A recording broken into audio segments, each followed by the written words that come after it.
customized fender flare.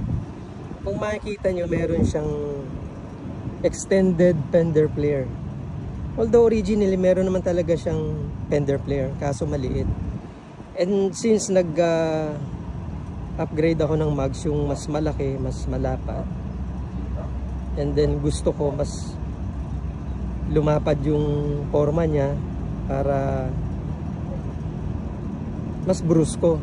Kasi lifted to, 5-inch lifted.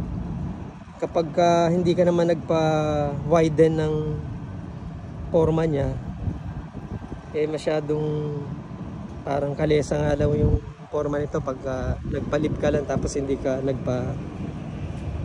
nagpa-widen ng mags or ng fender flare. Kaya to extended yung flares ko.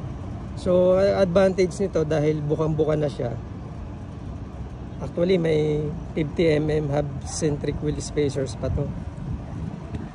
Kaya pag tinignan mo siya sa likod, talagang malapad siya. Parang sabi nga na iba, parang sinlapad na Land Cruiser.